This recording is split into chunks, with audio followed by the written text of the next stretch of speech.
എനിക്ക് നബിയെ സ്വപ്നം കാണണം. ഞാൻ എന്താണ് ചെയ്യേണ്ടത്? തൻ്റെ ഒരു വലിയ ആഗ്രഹവുമായിട്ടാണ് ആ ശിഷ്യൻ തൻ്റെ ഉസ്താദിൻ്റെ അടുത്തേക്ക് വരുന്നത്. അപ്പം പറയുന്നത് മുഴുവനും ശാന്തമായിട്ട് കേട്ടിരുന്നതിന് ശേഷം ഉസ്താദ് അവനോട് മറുപടി പറയുന്നു, ഇന്ന് രാത്രി നീ എൻ്റെ വീട്ടിലേക്ക് വരണം. അവിടെ വെച്ചിട്ട് ഞാൻ പറഞ്ഞു തരാം എങ്ങനെ നിനക്ക് നബിയെ സ്വപ്നം കാണാമെന്ന്. വൈകുന്നേരം ആയപ്പോൾ അവൻ വളരെ സന്തോഷത്തോടുകൂടെ ഉസ്താദിൻ്റെ വീട്ടിലേക്ക് ചെന്നു.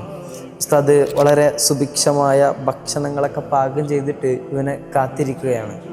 വളരെ സന്തോഷത്തോടു കൂടെ ഇവർ രണ്ടുപേരും ഭക്ഷണം കഴിക്കാൻ വേണ്ടിയിട്ടിരുന്നു. ഭക്ഷണം കഴിച്ചു തുടങ്ങിയപ്പോഴാണ് ഇവനൊരു കാര്യം മനസ്സിലാവുന്നത്. ഭക്ഷണത്തിൽ ഭയങ്കര ഉപ്പാണ്, കഴിക്കാൻ പോലും പറ്റാത്ത അത്രയും ഉപ്പാണ് ഭക്ഷണത്തിലുള്ളത്. ഇവന് സഹിക്കാൻ വയ്യാതായപ്പോൾ ദേഷ്യം അടക്കി പിടിച്ചിട്ട് ഇവൻ ഉസ്താദിനോട് ചോദിക്കുന്നുണ്ട്, ഉസ്താദ് കുറച്ച് വെള്ളം കുടിക്കാൻ തരുമോ? ആ സമയത്ത് ഉസ്താദ് മറുപടി പറയുന്നു, ഇവിടെ വെള്ളം